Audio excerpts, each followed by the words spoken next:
So hello everyone, I'm Stephen Goldberg of Optimus Performance, and today we're going to be talking about business planning, something that entrepreneurs don't like to do in great detail, but it's a highly important project or task of starting a business or running a business actually. And I have with me, pleased to have with me Del Chatterson. Good morning. And who's an expert on business planning and business itself actually. He's a management consultant and coach and the author of The Complete Do-It-Yourself Guide to Business Plans. The Complete Do-It-Yourself Guide to Business Plans. Let's just talk about the title for a minute. You use do-it-yourself approach, so tell me about why you wrote a good guide for business startups or people to do it themselves. I wanted to encourage entrepreneurs that it doesn't need to be complicated. You don't need to spend a lot of money on outside resources, a consultant like me or your accountant to do a business plan. It's in fact more useful to the owner and the business if they do it themselves, or at least understand enough of what they want in the business plan that they can give good direction to their staff or their external resources if they do decide to use someone else. So that was really the concept of the book. Don't hire me, buy the book and do it yourself. Okay. We write a business plan. A business is an entity to get you somewhere, and where do you want to grow your business to? What do you want your business to come? And that's why I decided to do this driving in a car, because it's kind of like the same point. What is our destination today? So what is the goal actually of this video? What do we want our users to get out of it? Well, it's a good analogy to think of the business plan as a roadmap, and it is something that you need to consult regularly. It should be available anytime you want to check that you're on the right road, and maybe rethink your strategy and your approach, whether you're using the right vehicle and you have all of the right players, the right driver, the right passengers, the right navigator, and even occasionally rethink your route and the destination. In the course of the drive, you may decide that you have a better idea and you change your course of direction. So the business plan works for all those purposes. It's meant to be a continuous process, and that's an important part of what I've found from my experience and working with entrepreneurs and clients on business plans. The point is not the document. The usefulness is in the process of the strategic thinking, looking at the marketplace, understanding your customers, what is the opportunity you're pursuing, what are the alternative strategies, and what are the consequences of using different strategies, and evaluating the different financial consequences of different approaches to your business. Maybe talk a little bit more about what is a business plan and what is the process involved, because that's actually chapter 3 is what is the process. Sure. A business plan is essentially a document or a presentation of some kind. It could be a PowerPoint or a video for that matter, but it's a confirmation of what you are pursuing in terms of a business opportunity, how you see the market, and describes your strategy. So the first part is essentially a document describing those items of strategy and plan, and then the other major component of any business plan are the financial projections. So the financial projections need to be the result of some analysis and testing different approaches, different scenarios, the consequences of your assumptions not working out according to plan. So as I said in the subtitle of the book, it's not about the product, it's about the process. And that's really the process of analyzing the market, coming up with strategy, testing alternatives, and then documenting it is more valuable in terms of having a guide for management and some benchmarks to measure performance against as you run the business in future. It's something you can check each year to see how you're doing. I encourage entrepreneurs to start with something simple, and whether it's on the back of an envelope or on a restaurant napkin, do on one page, write down a few points, what you think your objectives are, your strategy, how do you describe your business model, what are your competitive strengths, and what do you hope to achieve in terms of revenue and profit. There are a lot of people that say the business plan is not worth doing, don't Don't try and document your plan, just get out there and do it. And that, it's not really valid because ultimately you're going to have to document the plan, but the first step is definitely to test your concept. A lot of entrepreneurs are a little bit paranoid and they don't want to reveal their plan with the concern that someone will steal it. But you have to actually test your plan in the market, see whether your pricing is right, your concept is going to meet some customer needs, and that you can sell what you're planning to do. The most important test for the business plan is to have that first customer ready to buy. Mm-hmm. And that's not only reassuring to you as the business owner, but it's also reassuring to anybody, the bank or anyone else that wants to invest in your business. Mm-hmm. The proof of concept is an important first step. Right. Now, you also talk about the things, the mistakes, and I think you list, was it 5 or 7 mistakes that entrepreneurs typically make, even once they have their business plan? Maybe you can elaborate on what those are briefly. The biggest mistake I find, and based on my own experience and having worked with other entrepreneurs, is the tendency to get dragged into the day-to-day operations and not getting your head up often enough to look back at the strategy and step away from your business and see if you're going in the right direction. You know, you're preoccupied, like driving, we're preoccupied with avoiding the potholes and the bad spots and checking the lights and reading the speed signs. Yeah. And you can suddenly realize that you're no longer on the right route, or you've gone on a detour that led you astray, or you found some opportunity that looked like a good idea that you've chased, and it's led you away from the plan to do, and then you ended up doing something that you're not good at and consequently don't succeed at, but spend a lot of time and money unnecessarily.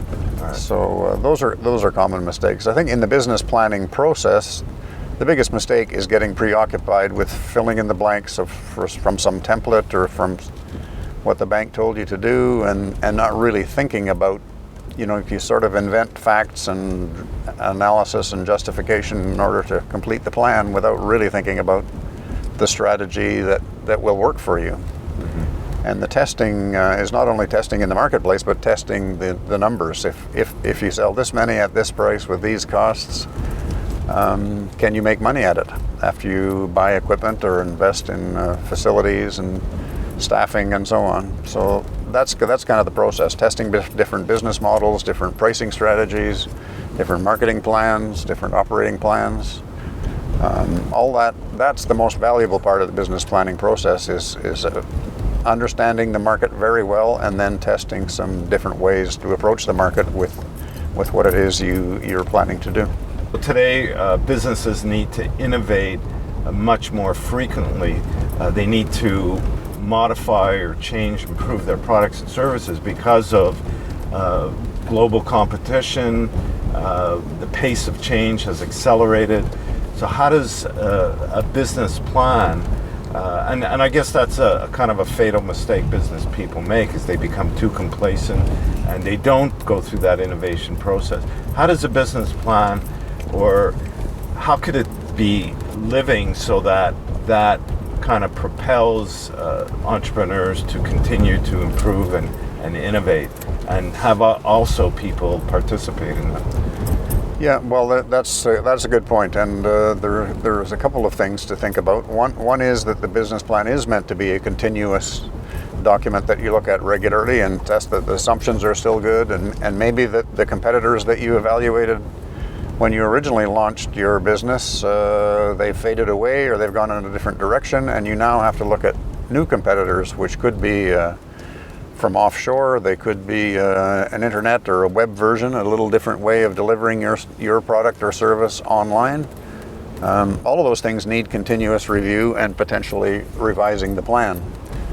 So that's true. And the other point you made, which is also an important one, is that it's not meant to be a solo opportunity. Do it yourself doesn't mean do it all by yourself. It should still involve your professionals, whether they're accountants or lawyers, to check that you're making good assumptions, that the numbers work. You should involve your management team, maybe your strategic partners, your suppliers, and even key customers should be aware of what your plans are and what you're going, so you get feedback from all of them, and they're all equally committed to supporting you in accomplishing your plan. Here's a little case where I have somebody I know that is looking to sell their business. What would you recommend for somebody that wants to sell their business do in terms of having a business plan so that it makes it more clear of what they're selling, or how would a business plan come into play in that situation? Well, that brings back the important question of valuation of the business, and it's part of what I recommend when you do the original business plan and you look at the numbers and you make projections. You should be able to say, if it's a startup, for example, we're starting at 0, but in 5 years at this revenue level and this profitability, the business is worth X. It's important that the entrepreneur has a starting point and has a continuous process for evaluating the business, and it may be as simple as net income times 3 or 5, and that gives you what somebody would be willing to pay. It essentially says they're looking for a return of 15 or 20% on their money, and that's what it would give. If they pay you $1 million, then you want to be able to deliver $150,000 a year to the shareholder, not to the owners or to the president, but to the shareholder. Now, you do go into some detail in the book about how to evaluate your business. Yeah, there are some standard processes for valuing a business, and the math is fairly straightforward, but it's always a very subjective process because it depends on the reliability of the projections, the history of stable and growing earnings, and the risks. And the biggest factor that makes a difference usually is how dependent is the business on the current owner. Mm-hmm. If the business is 100% on you, dependent on you being there, like a sole proprietor or a consulting business, you're really selling what you know and what you do. All you have to sell is your client list. You can't really guarantee the revenue after you're gone. Mm-hmm. So it's for an operating business, a manufacturer, distributor, a service company, most businesses have to transition from the point of being self-employed to being the owner-manager to being the absentee manager. Mm-hmm. And owner. So then it's much easier to sell your business if it's no longer dependent on you. And sometimes the important dependence is not just your participation in the business as a manager, but also the relationships that are very dependent on you. So that should be then, I imagine, you recommend having that part of a business plan. How is the owner going to transition into making the business function on its own? Yeah, it can be the biggest challenge in selling a business is, what do I do after you're gone, or can the business continue after the current owner manager leaves? Does he have a management transition plan in place, or will the new owners be able to pick up exactly where he's leaving off? That brings up a whole new conversation in terms of leadership ability, and I think one of the biggest things that challenges for especially small business owners is that whole concept of delegation, because if you don't learn how to become an effective delegator, how to coach people, which is part of it, then how do you make people become more autonomous so that you could step away from the day-to-day and have the business structured so it can run on its own? Yeah, and that's right. Then at the start, it may be hard to do. You may not have the revenue to justify building your organization and bringing in managers to run all of the departments that you're looking after by yourself. But it should be a very important part of the plan is how do you transition yourself out of that role of managing the business. When you look at the number of startups or new businesses, how many actually survive past 2 or 3 years? I think it's less than 20%. Yeah, I think it's easier to start a business now, so the percentage is probably higher because people don't need financing. There's so many online services for free, and you can start a virtual business really without much investment at the start. So when you start a business, what is your dream? What is your ultimate goal? And 5 years later, I mean, it's so easy to run, let's say, an online auction type business using a platform like eBay, but are you actually getting near what your initial intention was?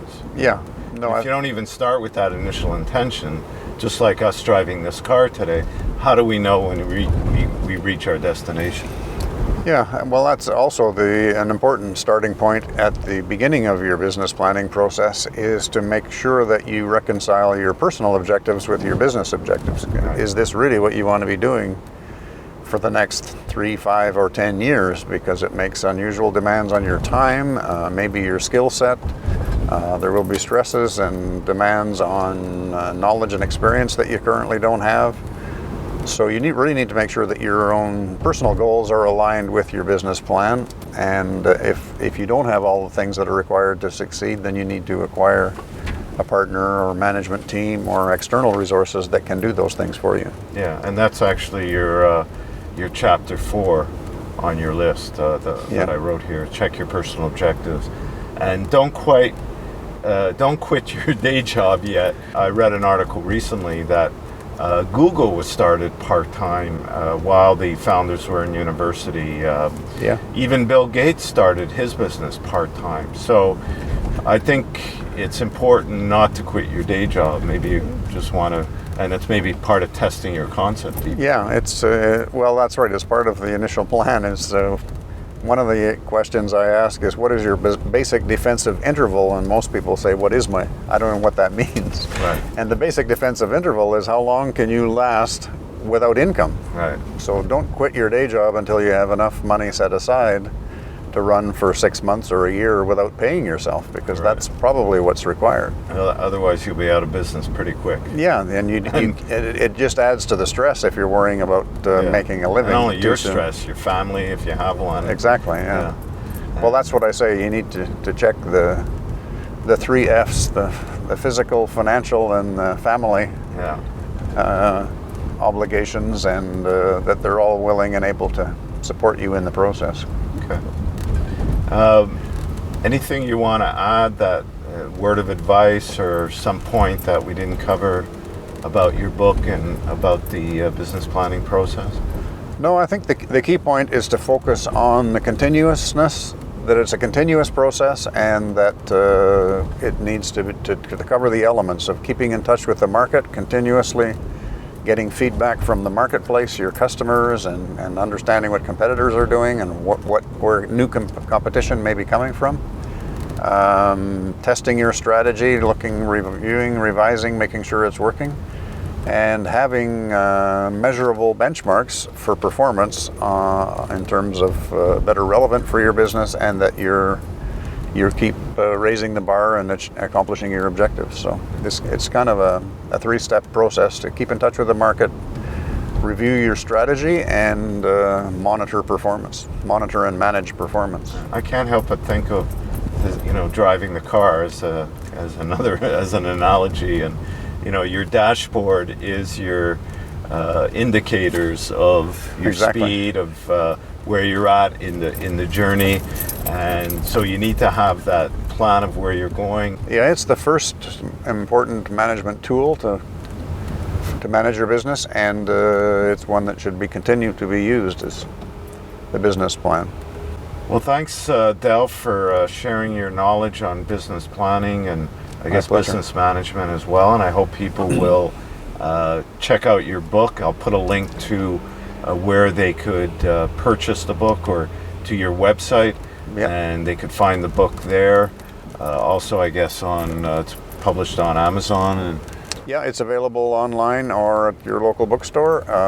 Both books, actually, but the Complete Do-It-Yourself Guide to Business Plan, or the other book is called Don't Do It the Hard Way. And the easiest links are available from my website at learningentrpreneurship.com. And you're also available for providing consulting, coaching services to business people. Yeah, if reach out to you on that. If people are not prepared to do it for themselves, I'm happy to help. Okay.